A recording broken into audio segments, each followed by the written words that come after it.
Hello guys, দেখুন এই যে সুন্দর একটি কুল বাগানে চলে এসেছি। কুল বাগানে ভিডিওটি করবার জন্য আপনাদের সঙ্গে পুরোটা শেয়ার করছি। আপনারা দেখতে থাকুন, পুরোটা আমি আপনাদের দেখাচ্ছি।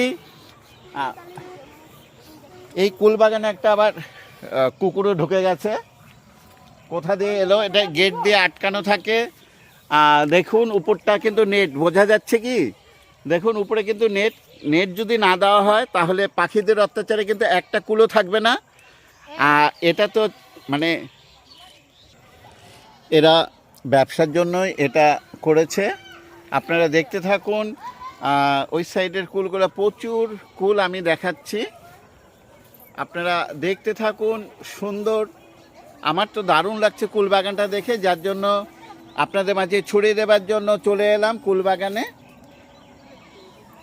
এবার ভেতরটা দেখাচ্ছি। গাছগুলো পুরো নিচু হয়ে আছে। এগুলা কিছু বিক্রি করবার জন্য তুলে নিয়েছে বড় কুলগুলো, আর কিছু কুলগুলো রয়ে গেছে। এগুলো আবার একটু বড় হবে, একটু পাকবে, আর তারপরে আবার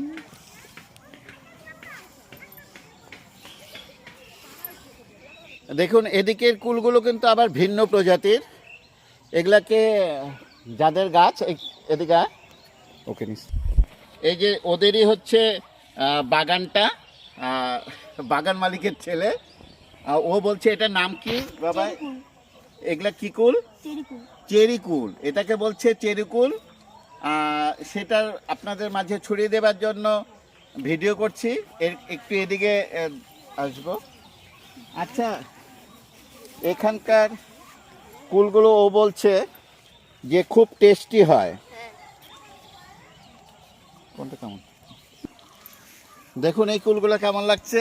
ও বলছে যে খুব টেস্টি হবে। আমি একটা টেস্ট করেই দেখবো এইভাবে। দারুণ দারুণ, সত্যি। কিন্তু ও কিন্তু খুব ভালো কথা বলেছে, যেগুলো খুব টেস্টি, সত্যিই টেস্টি, দারুণ লাগছে।